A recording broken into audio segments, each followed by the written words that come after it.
Primeiramente, boa noite, pessoal. Esse vídeo é o trabalho de conclusão da disciplina Teorias da Imagem, ministrada pelo professor Fulvio Torres Flores, da Universidade Federal do Vale de São Francisco.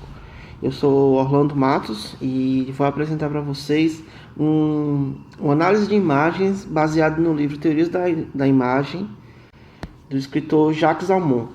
Jacques Almont é um escritor, professor. Ele escreve sobre ótica. Ele é um pesquisador de imagens, ele é francês, atualmente leciona na Universidade de Paris e também trabalhou como engenheiro nas uma das principais empresas de televisão da França. Esse livro foi publicado inicialmente em 1990 e foi reeditado algumas vezes, e no Brasil foi publicado em 1993. O Jacques Almont ele divide esse livro em 5 partes principais que são relativamente independentes entre si, porque cada uma chega à sua própria conclusão, mas no contexto geral do livro elas estão interconectadas. As 5 partes principais do livro, que ele fala sobre a parte do olho, desde a fisiologia, a forma mecânica, a ótica, a parte biológica, todos os componentes, né, que fazem o olho enxergar e sua conexão com o cérebro estão relacionados a esse capítulo. A parte do espectador, ele fala sobre a forma como a imagem é apresentada e de que maneira essa imagem pode ser recebida, né, pela pessoa que a observa. A parte do dispositivo está relacionada em que sentido essas imagens exercem alguma influência sobre a pessoa que o observa. Tipo, contextos sociais, experiência de vida da pessoa, condições intelectuais e cognitivas, e de que maneira essas circunstâncias interferem na interpretação dessa imagem.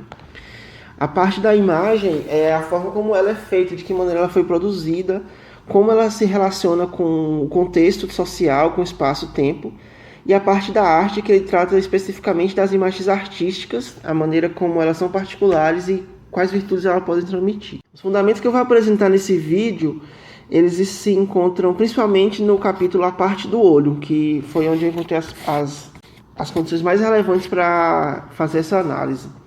Ele explica sobre a função do olho, quais partes anatomicamente se relacionam, de que maneira as imagens são formadas no olho e de que maneira isso interfere na interpretação da imagem. Para fazer uma análise ao mundo real, eu trouxe algumas imagens de tatuagens de um artista em particular, que eu acredito que as imagens que ele produz tem muito material para ser analisado sob a ótica desse livro. Então a gente vai começar agora. Esse artista chama Elia Brzezinski, ele é tatuador, vive em São Petersburgo. Os trabalhos dele são repletos de figuras que convidam a gente a buscar uma interpretação maior sobre elas. São imagens que não são óbvias, que elas sempre trazem algum tipo de brincadeira, algum tipo de ilusão, uma proposta semiótica muito rica. E a partir desse momento aqui eu vou explicar para vocês de que maneira os conceitos do livro se relacionam com o processo, com a produção, né? com as imagens, as tatuagens que ele faz. Jacques Almont, ele fala que as imagens tendem a ser interpretadas de diversas maneiras. E diversos fatores, né? Essas interpretações podem ser caracterizadas de diversas maneiras.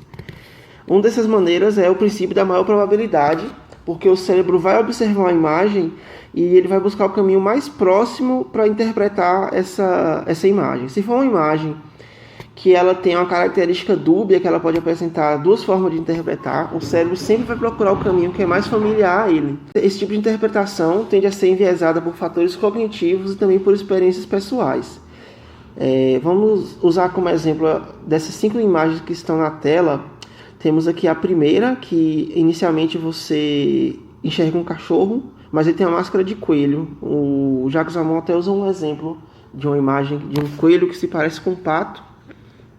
E a depender da sua vivência, do que for mais próximo para você, vai ser a primeira coisa que você vai enxergar, o que tiver mais relacionado ao que você está acostumado a ver. Nessa segunda imagem tem essa brincadeira do tubarão martelo e tal. E na outra tem o que seria uma cobra com uma tomada. E ela também dá essa interpretação, né, de algo duvidoso, de algo dúbio. Então, a princípio, o cérebro vai sempre buscar se assemelhar sempre buscar a interpretação do que lhe parece mais familiar. O princípio das ilusões elementares é de que as imagens são percebidas, a percepção das imagens são percebidas elas sofrem interferência de elementos que estiverem ao seu redor. Então, a forma que você dispõe essas imagens na tela, ela vai influenciar na forma que a pessoa vai interpretar. Nessa primeira imagem, a gente consegue ver que, de acordo com a densidade dos pontos e da densidade geral, né, da imagem, nos dá uma noção de que é uma cadeia de montanhas e cada um está mais distante da outra. Isso acontece porque, conforme os objetos vão ficando mais distantes, eles vão se tornando menos nítidos. Então, a forma que ele representa isso nessa imagem é através da diminuição da densidade dos pontos, que vai dar essa sensação de que a imagem tem uma profundidade. Nessa terceira imagem, que tem aparentemente a figura de uma pessoa, né, são apenas linhas emaranhadas, e ela acaba assim por desenhar uma silhueta de uma pessoa, né, que faz a gente imaginar que nessa imagem tem algo além do que ela está dizendo. Outra coisa que ele se aprofunda nesse trabalho é a questão da Gestalt, que é o princípio do mínimo. As imagens tendem a ser interpretadas sob alguns princípios, de forma que o cérebro tenha um mínimo de trabalho para entender o que está ali. Então, se ele tiver uma forma de abreviar essa interpretação, ele vai utilizar. E esses princípios são proximidade, similaridade, continuidade e fechamento. Sobre a proximidade. Os elementos aproximados tendem a ser vistos como um conjunto e não como individuais. Da forma que a gente vê essa primeira imagem, essas três imagens, na verdade, o olho humano, ele já enxerga elas como se fossem um grupo de imagens, como se ela fosse um objeto só. Ou seja, ele não vai estar enxergando nessa imagem 6 narizes, exatamente, ele vai enxergar um grupo de narizes. Da mesma forma que essa imagem dos gansos, elas estão juntas, né? O olho humano tende a não olhar cada um individualmente, assim como um grupo. O princípio da similaridade é de que os elementos que são parecidos, ele tendem a ser vistos como se fosse um conjunto, mesmo que ele esteja já fazendo parte de outro grupo. Nessa imagem do meio, por exemplo, a gente tem um grupo dos losangos que são brancos, mas também a gente tem um grupo dos quadrados que são pretos. Então, o olhar tende a agrupar essas imagens como se fossem subgrupos. E o mesmo vale para essas outras imagens, porque a gente vê uma simples separação, né, entre elas, mas a gente consegue classificar como se fossem 2 grupos diferentes. A parte da imagem do ombro, por exemplo, você vê que há um grupo de imagens pretas e outro grupo de imagens pontilhadas.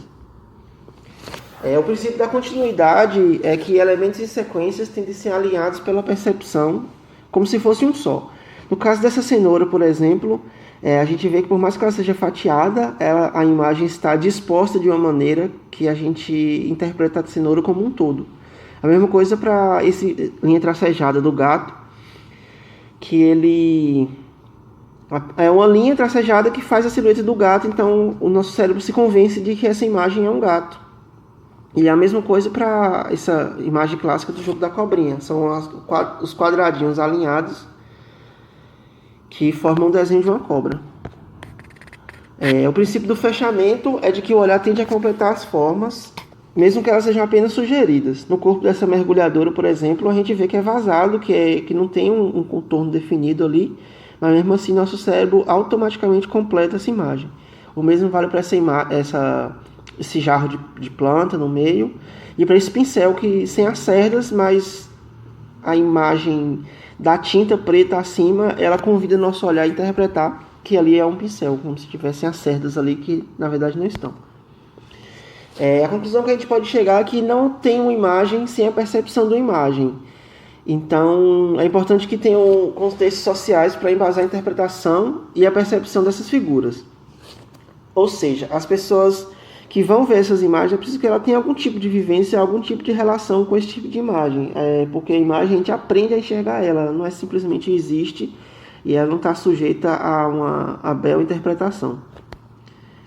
A busca visual é particular de cada pessoa, ou seja, qualquer pessoa que vê uma imagem, ela vai ter a sua própria interpretação, porque ela vai enxergar de uma forma diferente, ela vai começar a ler por um ponto diferente, ela vai tirar uma conclusão diferente de cada pessoa, porque a interpretação das imagens é uma coisa particular.